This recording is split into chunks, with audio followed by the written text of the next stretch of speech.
I was joyfully carried into the wedding car by the man. But I didn't expect that in the car across from us he actually saw me. His face was full of disbelief. He couldn't understand why I, the one who once promised to grow old with him, would suddenly and heartlessly switch marriages. Little did he know it was all his own doing. From the moment I found a photo of my sister on his phone, I knew we had no future left. That day, my sister found out she was to marry a blind man, while I was going to marry a billionaire. She actually threatened our parents by trying to jump off a building. While they were panicking, I stepped out without hesitation and directly offered to switch marriages with her. My stepmother was instantly overjoyed, grabbing my hand on the spot. She had no idea the switch came with conditions. And my condition was to take all the bride price from the billionaire's family. The moment I said it, my father agreed, even patting his chest and promising, as long as I was willing to marry the blind man in my sister's place, he would give me an extra $100 million in dowry. I thanked my father and was about to leave, but my sister chased after me, asking again if I was really willing to give up the billionaire I dated for 3 years to marry a complete stranger. She didn't know I had already given up hope on this family. I only reminded them they must not reveal the switch before the wedding, because on my birthday 3 years ago, my father had brought my sister's family into our home. My mother witnessed them flaunting their affection and fainted on the spot out of anger, but my father remained indifferent. By the time I got my mother to the hospital, it was already too late. On the day of her funeral, my stepmother and sister couldn't wait to move in. My sister targeted me at every turn, even snatching my mother's belongings. But instead of stopping her, my father sent people to catch me, wanting to trade me for profit. Luckily, the man arrived in time and I was safe. After that, he took me home and cared for me tenderly. I once thought it was love, but it turned out to be all a scheme. Now that I saw through their hypocrisy, I threw all our photos into the fire. Just then the man called, reminding me to try on the wedding dress tomorrow, and specifically asked me to bring my sister. The next day, the three of us went to the bridal shop.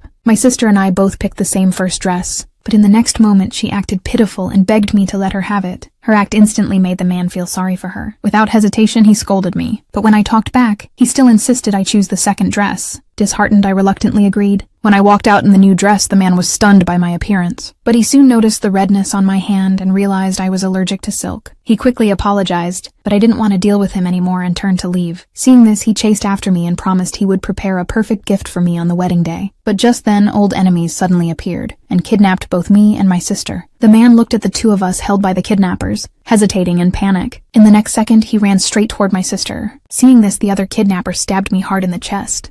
But the man still rushed over to hold me. Even he didn't understand if he truly loved my sister. Why did seeing me hurt tear him apart? When I woke up in the hospital, the room was empty. I dragged my injured body to my sister's ward and saw my father and stepmother fussing over her. At that moment, I fully understood I was the unwanted one in this family. I waited for the wedding in 3 days to cut ties with them all. Soon the wedding day arrived. My sister and I were both getting married. The man held the bride in his arms, unaware of anything unusual. When he turned around, he saw me sitting in the car across the street.